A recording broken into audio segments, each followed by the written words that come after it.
My name is George, 31 years old, standing frozen as my sister Natalie's words cut through the celebration. My brother, no degree, no future, lives off us. Everyone laughed, including our parents. The room spun as I raised my glass with a smile. Cheers, you won't see me again. 3 years later, her prestigious company collapsed. And guess who they called? If you're watching this from somewhere your family underestimated you, hit like and subscribe. Sometimes success is the quietest revenge. I grew up in the shadow of expectations in suburban Boston. Our family wasn't wealthy, but my parents, Robert and Diana, worked hard to provide a comfortable life for us. My father built a modest construction business from the ground up, while my mother managed a small but successful boutique downtown. They valued education above all else. Framed diplomas and academic achievements lined our hallway like trophies. From childhood, the contrast between my sister Natalie and me was stark and constantly reinforced. 4 years my senior, Natalie breezed through school with straight A's, debate team championships, and scholarship offers from prestigious universities. Our parents beamed at every award ceremony, every honor roll mention. "Why can't you be more like your sister?" became the soundtrack of my youth. It wasn't that I lacked intelligence. I simply processed information differently. Traditional classrooms felt like cages to me. I'd stare out windows, mind racing with ideas about how things could work better, more efficiently. While teachers saw a distracted student, I was actually redesigning their lesson plans, their classroom layouts, even the school schedule in my head. My high school years were particularly rough. I maintained average grades, but nothing spectacular. What truly fascinated me was computers and programming. While Natalie prepared for her Ivy League future, I spent hours in our basement teaching myself coding languages, building small programs, and repairing old computers neighbors had discarded. "Just a phase," my father would say dismissively. "You need a degree to make anything of yourself." My mother was slightly more diplomatic, but equally dismissive. "Hobbies are nice, George, but they don't pay bills." When Natalie graduated with honors from Dartmouth with a business degree, our house practically transformed into a shrine. The celebration lasted weeks. When it came time for me to choose colleges, I reluctantly applied to schools my parents selected, all business and law programs that made me feel hollow inside. 2 semesters into business school, I was miserable. My grades suffered, I couldn't focus, and I felt my creativity dying. After much soul-searching, I made the difficult decision to drop out and pursue what I truly loved, software development. I enrolled in a specialized coding bootcamp instead. The family reaction was nuclear. My father refused to speak to me for weeks. My mother cried as though I'd died. Natalie, home for the holidays, cornered me in the kitchen. "You're throwing your life away," she said, eyes narrowed with disapproval. "Mom and Dad worked so hard to give us opportunities." "This is my opportunity," I replied. "Just a different path." She scoffed. "Good luck paying rent with your little computer games." After completing the boot camp, I struggled to find steady work. The tech industry valued experience, and I had little formal background despite my skills. I took small freelance jobs, building websites for local businesses, troubleshooting IT problems, and developing small applications. The income was inconsistent, but enough to rent a tiny studio apartment. During this period, financial necessity occasionally forced me to ask my parents for help. Each small loan came with lengthy lectures about responsibility and the consequences of my poor life choices. Natalie never missed an opportunity to remind everyone how her corporate career was advancing while I played with computers. The truth was, I was building something. Between freelance gigs, I was developing a specialized inventory management system. I'd noticed how small businesses struggled with expensive, overly complicated software designed for corporations. My solution was elegant, simple, and affordable. But development took time, and my family saw only what they wanted to see. Failure. By the time Natalie secured her position at Maxwell Enterprises, one of the largest financial consulting firms in the Northeast, the family dynamic was firmly established. She was the golden child, destined for greatness. I was the disappointment, the cautionary tale, the family failure who had rejected the proper path. What they couldn't see was that I was slowly gaining traction. My client list was growing. Word-of-mouth referrals were increasing. Small but positive reviews of my software's beta version were appearing in industry forums. I was laying foundations, but in my family's eyes, without a corporate office and title, it might as well have been invisible. The invitation to Natalie's promotion celebration came with my mother's handwritten note. Please dress appropriately. This is important to your sister. The subtext was clear. Don't embarrass us with your existence. I almost didn't go. But some part of me still hoped for recognition, for my family to finally see me as I was, not as they wished I would be. I bought a new suit I could barely afford, polished my shoes, and arrived at the upscale restaurant determined to support my sister despite everything. I couldn't have known that night would change everything forever. The celebration took place at Ellison's, one of those exclusive restaurants with no prices on the menu and waitstaff that judge you by your watch. Crystal chandeliers reflected off polished silverware, and the clientele spoke in the measured tones of people accustomed to being listened to. Natalie had reserved a private room toward the back, tastefully decorated with flowers, and a congratulations banner in elegant script. I arrived 15 minutes early, wanting to help with any preparations, but everything was already perfectly arranged. Typical Natalie efficiency. My parents arrived shortly after. My father in his best suit, my mother wearing a new dress and pearls. Their eyes lit up when they saw Natalie, but merely acknowledged my presence with brief nods. "George, you clean up nice for once," my father commented, adjusting my tie slightly as though I couldn't dress myself properly. Natalie made her entrance like a queen, wearing a tailored black dress that probably cost more than my monthly rent. She was accompanied by her boyfriend Trevor, a management consultant with perfect teeth and a Harvard MBA. Behind them followed a procession of colleagues, men and women in expensive attire, who carried themselves with the confidence of people who've never worried about making rent. "Everyone," Natalie announced, "this is my family. My parents, Robert and Diana, who made all of this possible with their support and guidance." Warm applause, handshakes, and compliments followed. "And this," she added with a noticeably cooler tone, "is my brother George." A few polite nods, nothing more. I smiled awkwardly and found my assigned seat near the far end of the table, wedged between an empty chair and the wall. The seating arrangement wasn't subtle. I was literally marginalized. The dinner progressed with multiple courses, fine wines, and conversation dominated by corporate achievements and industry gossip. I remained mostly silent, feeling increasingly out of place. Occasionally someone would ask a polite question, "And what do you do, George?" Only to quickly lose interest when I tried to explain my software development work. One of Natalie's colleagues, James, briefly perked up when I mentioned coding. "Oh, we just had our system overhauled. Nightmare process. Cost the company a fortune." I started to explain how smaller, more adaptive systems could be more efficient than the bloated corporate software packages, but Natalie interrupted. "George thinks he can reinvent the wheel," she laughed. "He dropped out of college to become the next Bill Gates." Uncomfortable chuckles rippled around the table. The evening might have remained merely uncomfortable, if not for what happened after the dessert course.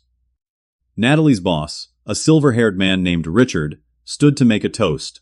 He spoke glowingly of Natalie's contributions to the company, her remarkable rise from analyst to senior consultant, and her bright future as the newly appointed Director of Client Relations. "In just 4 years," Richard concluded, "Natalie has become indispensable to Maxwell Enterprises. We know she's destined for extraordinary things." Champagne flowed, glasses clinked, and my parents beamed with pride. Then Richard, perhaps attempting inclusivity, turned to me. "And George, what milestones are you celebrating these days?" Before I could answer, Natalie laughed. The sound was sharp, cutting. "My brother's celebrating not being evicted this month," she said, drawing laughs from the table. "George is our family's cautionary tale. No degree, no future, basically lives off our parents. He fixes computers or something." The laughter grew. Even my parents joined in, my father shaking his head in that kids these days manner, my mother offering a sympathetic but amused smile. "George always liked to do things his way," my father added. "Some learn the hard way that the traditional path exists for a reason." I felt blood rushing to my face, a ringing in my ears. Years of dismissal, of condescension, of being the family joke crystallized in that moment. What hurt most wasn't Natalie's mockery. I'd grown accustomed to that. It was seeing my parents laugh along, publicly affirming that I was, indeed, the family failure. Richard, perhaps sensing he'd opened a difficult door, tried to recover. Well, not everyone's path is traditional. Many successful entrepreneurs— Oh, he's not an entrepreneur, Natalie interrupted. He just hasn't found his way yet. She turned to me with what she probably thought was sisterly affection, but came across as pity. But we keep hoping, don't we? Something broke inside me then. Not in a way that made me want to scream or cause a scene. Rather, something calcified. A decision crystallized with perfect clarity. I slowly stood up, picked up my champagne glass, and smiled. The table quieted, perhaps expecting an outburst or awkward self-defense. Instead, I simply said, to Natalie's success, "Congratulations, sis. You've worked hard, and you deserve this recognition." I took a sip while everyone looked slightly confused by my measured response. Then I added quietly, "Cheers to all of you. You won't be seeing me again." I set down the glass, nodded politely, and walked out of the restaurant with a calm I'd never felt before. Behind me, I heard my mother call my name, but I didn't turn back. Outside in the cool night air, I took a deep breath. For the first time in years, I felt strangely free. The first week after walking out of Natalie's celebration, my phone exploded with messages and calls. My mother left tearful voicemails, asking why I'd left so abruptly. My father's messages grew progressively angrier, calling my behavior immature and embarrassing. Natalie sent a single text. "Way to make my celebration about you. Typical." I answered none of them. Instead, I channeled every ounce of hurt and anger into my work. My tiny studio apartment became command central for what I now recognized as my mission, not just a project. The inventory management system I'd been developing part-time became my obsession. I slept on a futon beside my desk, often working through the night, fueled by convenience store coffee and determination. 2 weeks in, my mother showed up, unannounced, at my apartment. I almost didn't answer the door. "George, this has gone on long enough," she said, pushing past me into the cluttered space. She looked around with poorly disguised disapproval at the takeout containers and laundry piles. "Your sister was just making a little joke. You've always been too sensitive." "A little joke?" I repeated, keeping my voice level. "She humiliated me in front of her colleagues and boss. You and Dad laughed along." "We weren't laughing at you," she protested weakly. "Yes, you were. You've been laughing at my choices for years." My mother sighed, perching uncomfortably on the edge of my futon. "We worry about you, that's all. Living like this," she gestured around the apartment, "when you could have had so much more." "This is temporary," I said. "I'm building something important."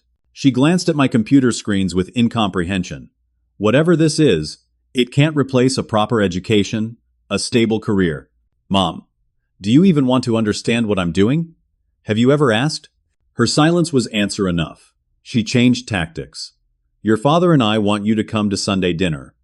We can talk this through as a family." I shook my head. "I'm done explaining myself to people who've decided not to listen." After she left, I called the only person who'd ever really believed in me. My grandfather, Frank. Before he passed away 3 years earlier, he'd been the one family member who saw beyond the traditional markers of success. "They don't understand, because they can't," he'd told me once. "Some people only recognize success when it comes in packaging they're familiar with." My grandfather had left me a small inheritance, $10,000, that my parents had strongly suggested I use for going back to college. Instead, I'd been saving it for an emergency. This, I decided, qualified. I used the money to rent a small office space in an aging building downtown and hired 2 part-time programmers, Kevin and Leah, recent graduates who believed in my vision enough to work for minimal pay and equity promises. Their fresh perspectives and formal training complemented my self-taught, intuitive approach. A month passed with no contact from my family. Then 2. I missed my parents despite everything. But each time I considered reaching out, I remembered the laughter at that table, the years of dismissal, and my resolve strengthened. The breakthrough came in month 3. A small local grocery chain agreed to implement our inventory system as a pilot program. Within weeks, they reported significant improvements in efficiency and reduced waste. They recommended us to other businesses in their network. As word spread, my phone began ringing for entirely different reasons. Small and medium-sized businesses tired of paying exorbitant fees for overly complex systems, were intrigued by our streamlined, affordable alternative. By month 4, we had signed 10 clients and hired 2 more programmers. Then came the first profile in a regional business magazine. InvenTrack, the underdog solution, shaking up inventory management. The article was small but positive, highlighting how our system was specifically designed for businesses underserved by existing options. The day after the article published, my father called. "I saw some write-up about your computer thing," he said, his tone a mixture of surprise and lingering disapproval. "Sounds like you might be getting some traction." "We are," I replied simply. An uncomfortable silence followed. "Your mother misses you," he finally said. "Thanksgiving is coming up." I closed my eyes, feeling the pull of family ties against the wall I'd built. "I need more time, Dad." "Time for what? To punish us?" "Natalie feels terrible about what happened." "Does she?" I asked. "Has she actually said that?" Another telling silence. "We're your family, George. Families have disagreements, but at the end of the day, blood is blood. Family should be your biggest supporters, not your first critics," I replied. "I need to focus on my business right now." 6 months after walking out of the restaurant, InvenTrack had 27 clients and a waiting list. We'd moved to larger offices and hired a sales representative. I was finally paying myself a reasonable salary and had moved to a better apartment. That's when the economy took a sudden downturn. The financial sector was hit particularly hard, with several major firms announcing layoffs and restructuring. Maxwell Enterprises, overextended from rapid expansion and poorly vetted investments, was among those struggling. I learned this from business news, not family updates. My self-imposed exile remained largely intact, though I'd begun having occasional phone calls with my mother, carefully avoiding any discussion of Natalie or career comparisons. Then came the call I never expected. On a rainy Tuesday afternoon, Natalie's name appeared on my phone screen. After a moment's hesitation, I answered, "George?" Her voice sounded smaller than I remembered. "I know I'm probably the last person you want to hear from. What do you need, Natalie?" A pause. "Things are bad at Maxwell. Really bad. There are rumors of major layoffs coming, possibly even bankruptcy. Richard asked me to prepare the client transition plans. I'm sorry to hear that," I said, genuinely meaning it despite our history. Job insecurity was something I understood all too well. "The thing is," she continued, her voice tight with what might have been pride struggling with necessity, "your company keeps coming up. 3 of our smaller clients have switched to InvenTrack in the past 2 months. They're raving about it." I sat up straighter. I wasn't aware they were former Maxwell clients. They weren't direct clients. They used our recommended systems. But they're saying your solution is better for their needs. She took a deep breath. "I need to understand what you're offering that we're not." The irony wasn't lost on me. My sister, who had dismissed my work as meaningless, was now asking for professional insights. Part of me wanted to savor the moment, to throw her mockery back at her. But another part recognized this for what it was. The first time she'd acknowledged my work as legitimate. "I can show you," I said finally. "But not over the phone. Come to my office tomorrow." The silence on her end suggested surprise at both the invitation and the fact that I had an actual office. "Thank you," she said finally. "I'll be there at 10. As I hung up, I felt a strange mix of emotions, vindication, certainly, but also an unexpected sense of coming full circle. The dynamics were shifting, and I wasn't entirely sure how I felt about it. Natalie arrived at our offices 15 minutes early, punctuality always being one of her virtues. I watched through the glass partition as she stepped into our reception area, taking in the modest but professional space with poorly concealed surprise. She wore a designer suit that looked slightly too formal against our startup casual environment, her expression a mixture of curiosity and discomfort. Kevin, our lead developer, showed her to the conference room where I was waiting with my laptop and presentation materials. Her eyes widened slightly when she saw the whiteboard covered with development timelines and client implementation schedules. "This is more established than I expected," she admitted, as she took a seat. "Most people underestimate what we're doing here," I replied evenly. "That's actually become our competitive advantage." Over the next 2 hours, I walked her through our system, explaining how we'd identified a specific gap in the market, Our business is too small for enterprise solutions, but too complex for basic spreadsheets. I showed her our client growth charts, testimonials, and upcoming feature roadmap. Natalie took detailed notes, asking surprisingly insightful questions. The business acumen that had propelled her corporate rise was evident, even as she grappled with the realization that her failure brother had built something valuable. The interface is so intuitive, she noted, watching our demo. Most systems I work with require weeks of training. That's by design, I explained. Our clients don't have dedicated IT departments or the luxury of lengthy implementation periods. As the presentation concluded, Natalie sat back, a complex emotion crossing her face. "You've really done it," she said quietly. "Built something from nothing." I nodded, not quite ready to accept praise from the sister who had publicly humiliated me. "George, she began, then paused, seeming to struggle with what to say next. "Maxwell is in worse trouble than anyone's admitting publicly. The management team has been hiding major losses. There's talk of federal investigations into some of our accounting practices. This was more serious than I'd realized. Are you at risk?" "We all are, but I'm more concerned about our clients right now. When this breaks, they'll be left scrambling." She hesitated. "Many of them could benefit from your solution." I understood what she wasn't quite asking. "Are you suggesting a referral arrangement?"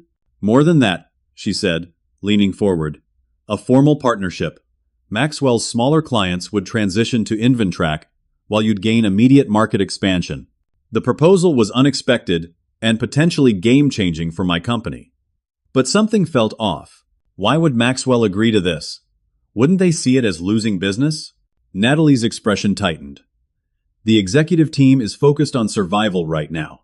They're planning to abandon smaller clients entirely to focus on major accounts. Richard has asked directors to prepare transition plans." "And you thought of me," I said, still processing the implications. "Your name literally came up in a client meeting. The Wilson Group specifically mentioned switching to InvenTrack and being satisfied with the change."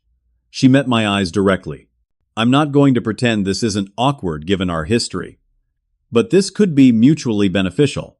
The conversation shifted to practical details, client profiles, technical requirements, timeline expectations.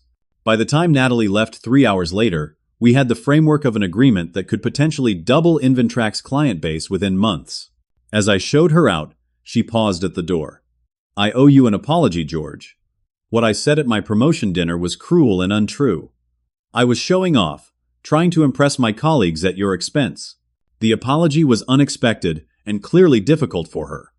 I nodded, not quite ready to verbalize forgiveness, but acknowledging the effort. "Come to dinner Sunday," she added. "Mom and Dad would love to see you, and I'd like to introduce them to the real George, the entrepreneur they never gave a chance." I promised to consider it, closing the door behind her with mixed emotions. The opportunity she presented was significant, but I wasn't naive. Maxwell's desperation could be leveraged to InvenTrack's advantage, but it required careful navigation. That evening, I called an emergency meeting with my team. We stayed late into the night, analyzing the potential partnership from every angle, identifying risks and opportunities. By morning, we had a robust counterproposal that protected our interests while offering Maxwell a structured transition solution for their abandoned clients. Sunday dinner at my parents' house was surreal. My mother embraced me tearfully in the doorway. My father shook my hand with awkward formality, and Natalie greeted me with a newfound respect in her eyes. The dining room was set with the good china, a peace offering of sorts. "George has some exciting news," Natalie announced, as we sat down to eat. All eyes turned to me. For the first time in that house, I had everyone's undivided attention. I explained InvenTrack's growth and the potential partnership with Maxwell in measured terms, careful not to reveal anything that might be considered confidential about their financial troubles. "You've built a real company," my father said, astonishment evident in his voice. "From scratch." "Yes," I replied simply. "That was always the plan." My mother reached across the table to squeeze my hand. "We should have had more faith in you." The acknowledgement was both gratifying and painful, recognition that came only after external validation of my success. Part of me wondered if I would still be the family disappointment if Maxwell wasn't in trouble and seeking InvenTrack's help. As if reading my thoughts, Natalie added, George's success has nothing to do with Maxwell's interest. His company would be thriving regardless. We just happened to notice what his other clients already knew. The dinner proceeded with a strange new dynamic. For once, I was asked thoughtful questions about my work, my vision, my challenges. My parents listened with genuine interest as I explained concepts they had previously dismissed. Later that night, as I was preparing to leave, my father pulled me aside in the hallway. I was wrong about you, he said, the admission clearly difficult for him. I thought there was only one path to success. There are as many paths as there are people willing to create them, I replied. He nodded slowly. Your grandfather would have been proud. He always said you had a different kind of intelligence. The mention of my grandfather brought unexpected emotion. He was the only one who saw it. 3 days later, the financial news broke what Natalie had already revealed. Maxwell Enterprises was under investigation for accounting irregularities, with rumors of imminent bankruptcy. Their stock plummeted. Clients began pulling accounts, and the industry buzzed with speculation about who knew what and when. In the midst of this chaos, our partnership agreement was finalized. Inventrack would provide transitional services for 36 of Maxwell's smaller clients, with potential for permanent conversion. The deal included a significant upfront payment and favorable revenue-sharing terms. The morning after signing, I arrived at our office to find my team gathered around a computer, expressions grave. You need to see this, Kevin said, turning the screen toward me. It was an internal Maxwell memo that had leaked to the financial press. In it, Richard outlined the strategic partnership with Inventrack as part of Maxwell's restructuring plan. The final paragraph made my blood run cold. This arrangement was facilitated through personal connections with Inventrack's founder, leveraging family ties to secure favorable terms during our transition period. The implication was clear. Our deal wasn't based on merit but nepotism. Worse, it suggested Inventrack might be complicit in Maxwell's attempt to offload clients before potential bankruptcy proceedings. My phone rang. Natalie, did you know about this memo? I demanded without preamble. George, I swear I didn't. She sounded genuinely distressed. Richard added that language after I submitted the draft. He's trying to make it look like we had a planned strategy, rather than a desperation move. He's implicated my company in Maxwell's mess, I said, anger rising. We had nothing to do with your accounting problems. I know. I'm trying to get it corrected, but things are chaotic here. People are cleaning out their desks. The SEC has representatives in the building. By afternoon, industry publications were running stories questioning Inventrack's relationship with Maxwell. Our phone lines were flooded with concerned clients, asking if we were financially stable or tied to the scandal.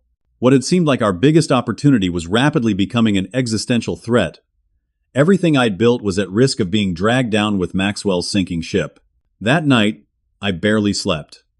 By morning, I had formulated a plan that was both risky and necessary. I called an all-hands emergency meeting at 7 a.m., ordering in breakfast and coffee for the team. Every employee needed to understand what we were facing and the path forward. Maxwell's collapse threatens to taint us by association, I explained, standing before our whiteboard. We have two choices: damage control or radical transparency. I outlined my proposal for the latter. We would open our books completely to current clients, showing our financial stability. We would publish a detailed timeline of our relationship with Maxwell, making it clear that our partnership began after their financial issues were already developing. Most boldly, we would offer all transitioning Maxwell clients a 90-day free trial period with no obligation. That could cost us hundreds of thousands. Our finance director, Martin, objected. It could save the company, I countered. We're betting on our product. If these clients experience what we offer, most will stay even when the free period ends. The team debated vigorously, but ultimately rallied behind the plan. By noon, we had drafted a comprehensive press release and personal letters to every client. Our developers worked through the night to create a dedicated portal for Maxwell's transitioning clients with simplified onboarding. Meanwhile, Natalie was fighting her own battles. She called that evening, sounding exhausted.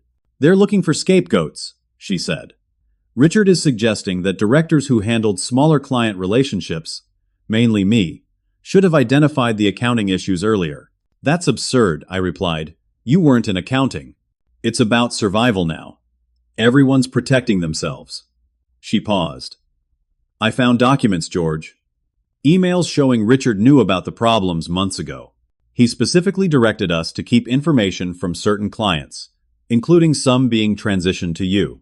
This was potentially crucial information. Do you have copies? Yes, and I've already spoken to a lawyer. Her voice hardened with resolve I'd never heard before. I'm not going down for their mistakes, and I'm not letting them drag you down either. The next morning, I received an unexpected visitor at our offices, Richard himself. He strode in with the artificial confidence of someone whose world was collapsing but hadn't admitted it yet. George, he said with forced joviality, we need to discuss some amendments to our agreement. I led him to my office, hyper-aware of my team, watching curiously. We're thinking the revenue share needs adjustment, he began once the door closed. Given Maxwell's current challenges, you mean your federal investigation for accounting fraud? I interrupted. His smile tightened. Temporary inquiries. Standard procedure. Nothing about this is standard, Richard. Your memo implied Inventrack had prior knowledge of Maxwell's issues. A poor choice of wording, he conceded, easily clarified. After the damage is done, Richard leaned forward, dropping the pretense. Look, we're all trying to survive here. Maxwell still has influence. We could ensure Inventrack becomes the recommended solution for all our former clients, not just the ones in our current agreement. The implied quid pro quo was clear. If I played ball and kept quiet about what Natalie had discovered, Maxwell would funnel more business our way before their inevitable collapse. Or, he continued when I didn't immediately respond, we could rethink the entire arrangement.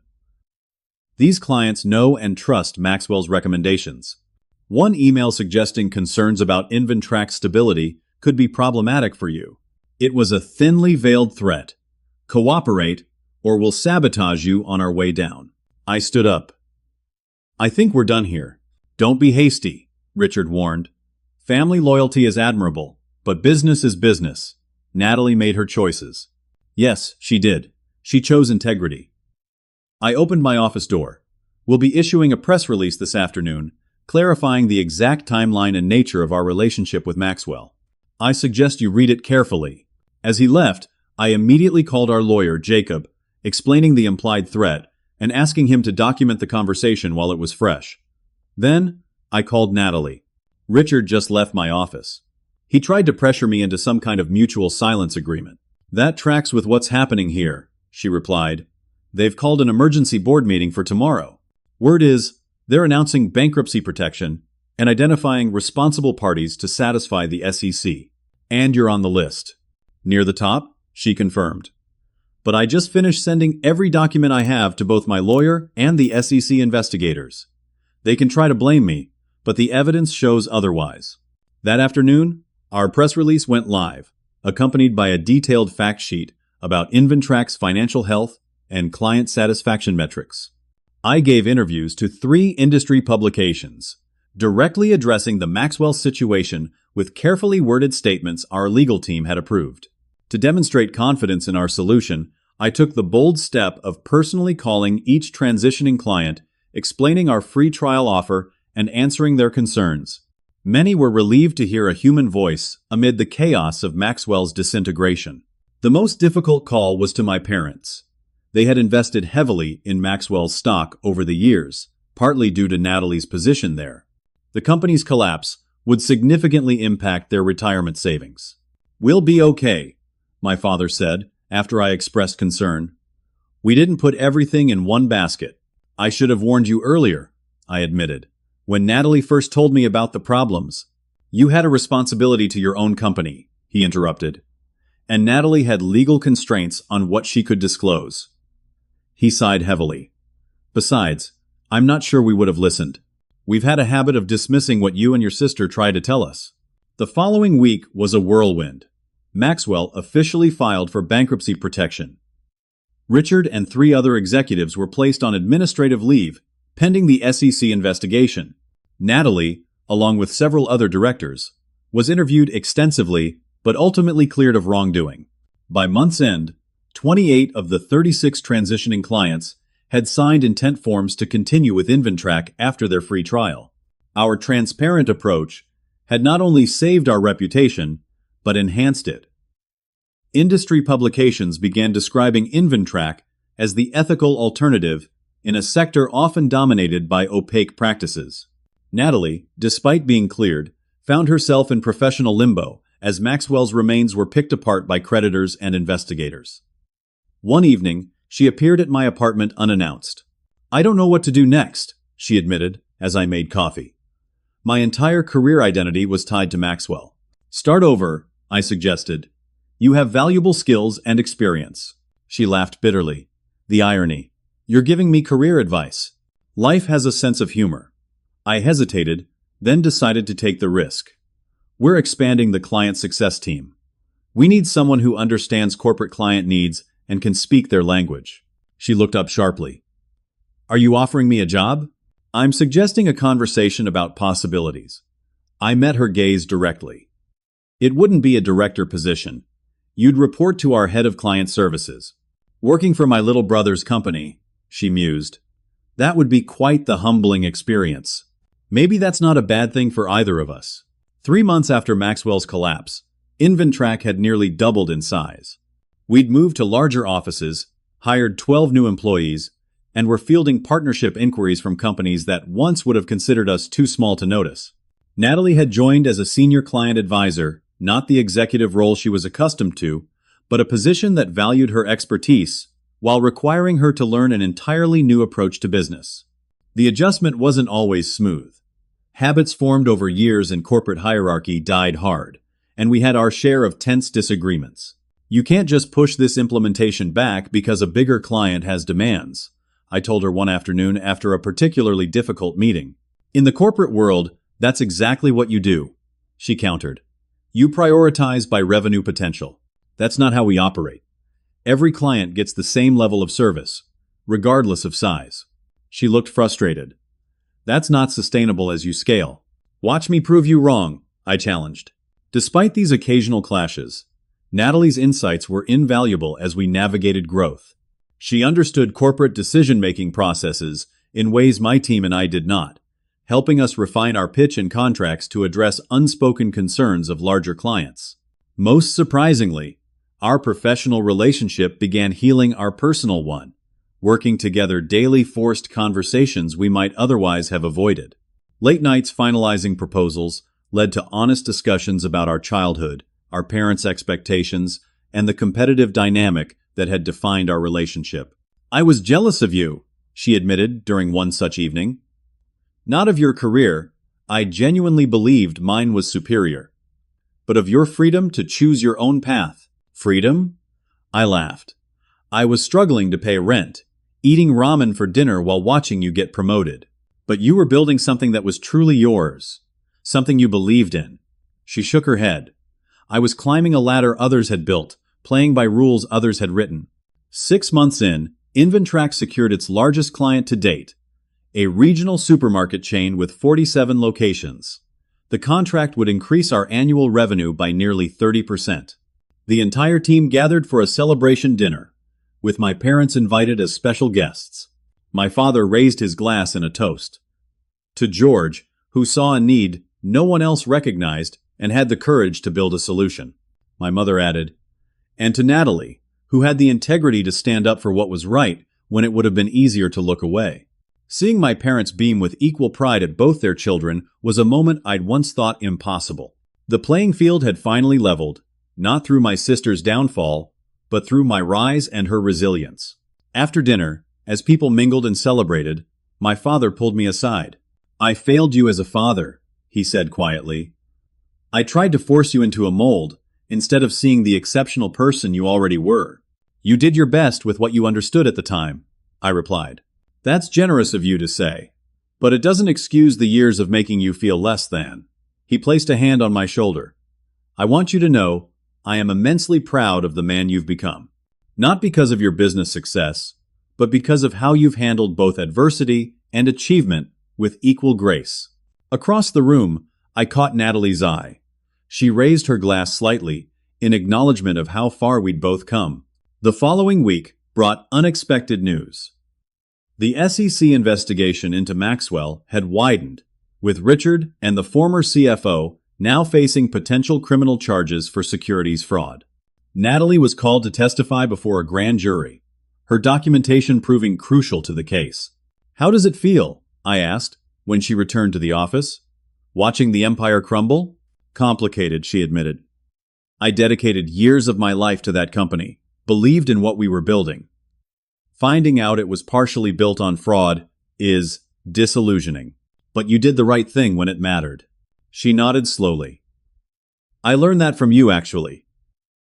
Watching you walk away from the promotion dinner, refusing to accept being diminished.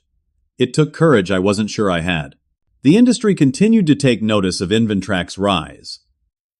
A prominent business magazine requested an interview for a feature on companies disrupting traditional enterprise software models. The photographer wanted a picture of the founding team, including Natalie, whose transition from Maxwell executive to Inventrak advisor had become something of a legend in business circles. From competitors to collaborators, the article headline read, "How Sibling Rivalry Transformed into a Market-Changing Partnership." The story detailed both our personal journey and the company's growth, positioning Inventrak as an example of how smaller, more adaptive companies could outmaneuver established giants by focusing on underserved market segments. What the article couldn't capture was the deeper transformation within our family. Sunday dinners became a regular tradition again, but with a fundamentally different dynamic. Conversations were more balanced. Achievements celebrated without comparison. Setbacks met with support rather than judgment. 1 year after Maxwell's bankruptcy, Richard and 3 other executives were indicted on multiple counts of fraud. The news barely rippled through Inventrak's offices. We had long since moved beyond defining ourselves in relation to Maxwell's story. "Do you ever think about how differently things might have turned out?" Natalie asked, as we watched the news report together. "If I hadn't humiliated you at that dinner? Honestly, I might still be trying to please everyone but myself." She nodded thoughtfully. "And I might still be climbing a ladder to nowhere, defining success by other people's standards." Sometimes the worst moments lead to the best outcomes, I reflected. Not because the pain was necessary, but because it forces choices we might otherwise avoid. Like walking away from a fancy dinner with a simple toast, she smiled. Or walking into your brother's startup to ask for a job, I countered. We had both been broken by expectations, hers for conforming too rigidly, mine for rejecting them entirely. But in that breaking, we'd found authentic versions of ourselves and, unexpectedly, a genuine appreciation for each other's strengths. The company continued to grow, eventually opening offices in 3 cities and serving clients across the country. Industry analysts who once dismissed our niche solution now cited Inventrak as a case study in identifying market gaps and building targeted solutions. And at each milestone, each achievement, I remembered that night when I raised my glass and quietly walked away, never imagining the path that single decision would ultimately create. 5 years have passed since that fateful night when I walked out of Natalie's promotion celebration. Inventrak now employs over 100 people across 4 offices nationally. Last year, we declined 3 acquisition offers, choosing instead to maintain our independence and vision. The company that began in my tiny apartment has become an industry success story, with annual revenue exceeding $20 million. But the metrics of business success tell only part of the story. The deeper transformation has been personal. Natalie eventually became our chief client officer, bringing her corporate experience and newly discovered ethical compass to help shape our growth strategy. She met her husband Daniel at a technology conference where she was representing Inventrak and a relationship built on mutual respect rather than professional status. My parents, now retired, have become unexpected advocates for entrepreneurship and alternative career paths. My father occasionally speaks at local business schools about recognizing and nurturing different types of intelligence and potential. My mother volunteers at a youth center, helping young people identify their natural strengths rather than forcing them into conventional tracks. As for me, the journey from family disappointment to successful founder changed how I view both success and failure. The healing wasn't immediate or simple. The first year after walking away, I still carried anger and hurt that occasionally surfaced in my decisions and relationships. Working with a therapist helped me process these emotions without letting them dictate my future. Laura, my college friend, who had always seen my potential, joined Inventrack as our marketing director 3 years ago. Our friendship evolved into something deeper, and last month, I proposed. The wedding is planned for spring. The most profound lesson from this journey wasn't about business strategy or even family dynamics, but about the quiet power of defining success on your own terms. Society offers us templates: graduate from the right school, climb the right ladder, accumulate the right symbols of achievement. Deviating from these templates often brings judgment, sometimes from those closest to us. When Natalie called me a failure at her promotion party, she was measuring me against a standard I had never chosen for myself. The tragedy wasn't her cruel words, but that for a moment, I still felt their sting. Part of me had internalized that same measuring stick despite consciously rejecting it. Walking away that night wasn't just leaving a dinner party. It was finally and completely releasing myself from expectations that had never fit who I truly was. It was choosing to live by my own definition of success, even if that meant being misunderstood or dismissed. What I couldn't have anticipated was how that single act of self-respect would create ripples affecting everyone in my orbit. Natalie discovered integrity beyond corporate advancement. My parents learned to value authenticity over conformity. Even former Maxwell clients found a partner who prioritized their actual needs over extracting maximum profit. Last month, I was invited to give the commencement address at my former university's business school. Standing at the podium, looking out at graduates ready to launch their careers, I shared the story of that dinner party and its aftermath. Success isn't a destination with a single road leading to it, I told them. It's a deeply personal journey that sometimes requires leaving the map entirely and forging your own path. The people who truly belong in your life will eventually find their way to that path, even if they initially tried to pull you back to the main road. After the ceremony, a young woman approached me, clutching her diploma. "My parents want me to take a corporate job I'll hate," she confided. "But I have this idea for a sustainable fashion platform. Everyone says it's too risky." "What does your instinct tell you?" I asked. "That I'll regret not trying more than I'll regret trying and failing." I nodded. "That's your answer then." She smiled with newfound resolve. "Thank you for showing it's possible to succeed without surrendering who you are." That conversation crystallized what I now recognize as my life's purpose, not just building a successful company, but demonstrating that authentic success comes from alignment with your true self, not external validation. The family dynamics that once caused such pain have transformed into something healthier. Sunday dinners are now filled with genuine conversation rather than competitive undertones. My parents ask questions about my vision rather than questioning my choices. Natalie and I have developed a sibling relationship based on mutual respect rather than comparison. Most importantly, I've learned that walking away isn't always an ending. Sometimes it's the beginning of a truer path. The quiet dignity of that departure created space for something better than I could have imagined. So if you're watching this and feeling unrecognized, underestimated, or misunderstood by those who should support you most, know that your worth isn't determined by their perception. Sometimes the bravest thing you can do is lift your glass, wish them well, and walk away to build something authentic. The road might be longer and less traveled, but it leads to a success that feels like home rather than a foreign country where you're perpetually a visitor. I'd love to hear your stories of defining success on your own terms. Have you ever had to walk away from expectations that didn't fit who you truly are? How did it change your life? Share in the comments below.